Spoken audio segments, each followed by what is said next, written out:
Ladies and gentlemen, Mr. Cropper here. We're going to have a little bit of fun with Existence University's comments. This is on the video Onar on Rucka Overreacts, which is my discussion with this gentleman, Onar from Norway.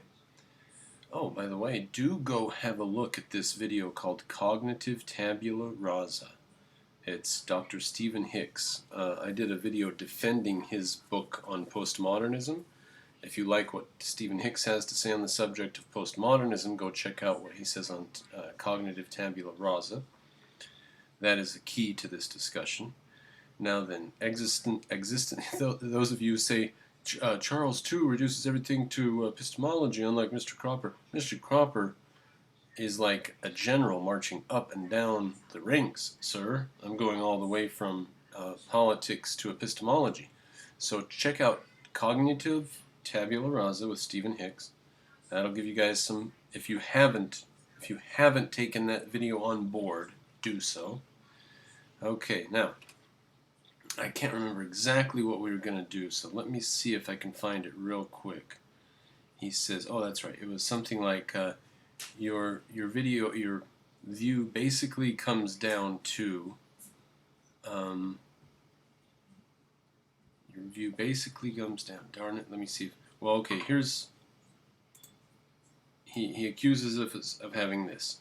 When people stop thinking, they will become tribal, biologically predictable animals. Now, here's my challenge to you, Existence University. What if I took that as an endorsement for objectivism? What if I took that sentence that you just said right there as an endorsement for people to be objectivists? Because when people stop thinking, they become tribal, biologically predictable animals. Now, I'm giving you a pretty strong case here. But just think about that. How would that be for a case? Would you be able to support that? Would you reject that? What happens when people stop thinking? What do? Strangely, that is sort of missing from his analysis here. Now up here he says, this is biological determinism, it's false. Now, that was actually missing the point because he was not claiming that view, he was just outlining biological determinism, right? He states after that you have to choose to think. That's true. Okay, fine. So those missed the mark. How can one have personality without memories, ideas, and logic? How can one have personality without memories, ideas, and logic? If I click on this, there better be a goddamn point on the other side of this. However, say that we don't have any innate personality.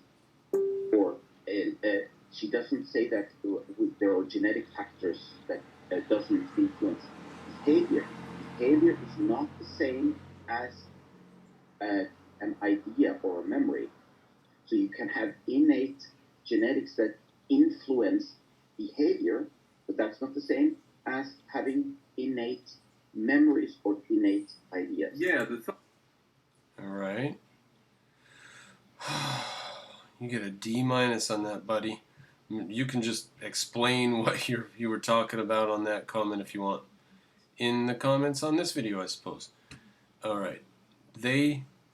So I said, how do non-thinkers act? He says, if you choose not to think, you don't think any ideas. That was his claim. If you choose not to think, you don't think any ideas. Right there. If you choose not to think, you don't think any ideas. Now, what does that mean? That's the bizarrest thing I've ever heard. So I say, how do non-thinkers act then? How do they go about acting in the world if they don't think? I mean, so this is very bizarre. He says they think if people are walking around they are engaging in possibly a lower form of thinking, but a form of thinking nonetheless. Okay, well then, I win. So how silly is this, okay? What is a non-thinker? That sounds like an anti-concept. Now, Existence University, you're the one who said non-thinker. You're the one who said that if they choose not to think, they don't think any ideas. Now that's a non-thinker, I guess. I mean, you're the one who said that. So you tell us, what is a non-thinker? Yeah, it is an anti-concept. You're right about that, so kudos there. And it's yours. You're the one who proposed it.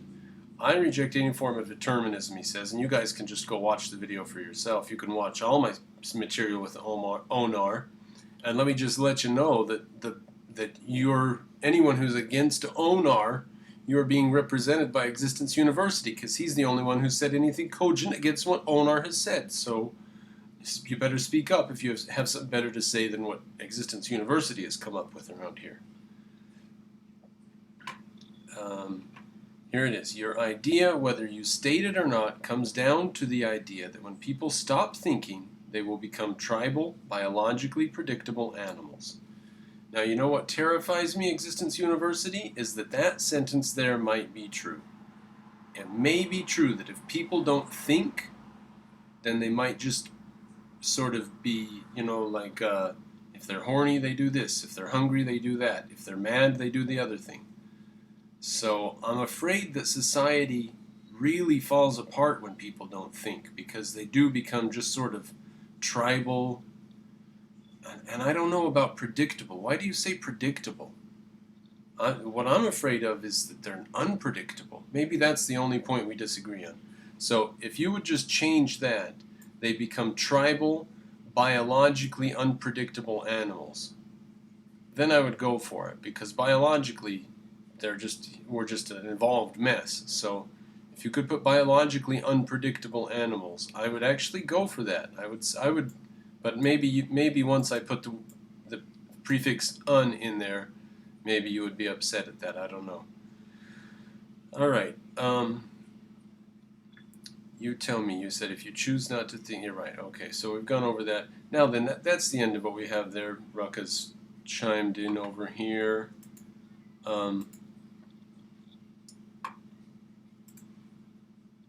Oh, right. Yeah, Rucka. That's kind of a superficial dismissal of me to say it's superficial. Anyway, go check out that. There you are, ladies and gentlemen. Now, if you appreciate what I do, I would appreciate $5 or $10 on Patreon. And please, let's see, support me once in a while. If you think that I'm producing content, if you're listening to these things and you're interested in these things, this is taking me time to do these things. I'm enjoying them. And the thing is, I apologize if I'm not doing exactly what I like. Well, I did that little video on miniatures. Okay. And I did that poem. All right, so let me take that back. I'm doing what I enjoy, but I'm also doing, this is sort of like a journalist or something that's happening here. I don't know exactly what's going on, but I'm just sort of being led down this rabbit hole. And I'm trying to defeat these guys, and I can't. And so I'm going to talk to them. I'm trying to talk to them. I don't know if they want to talk to me, if they're sick of the treatment from objectivists, and I claim to be an objectivist, a rank-and-file objectivist.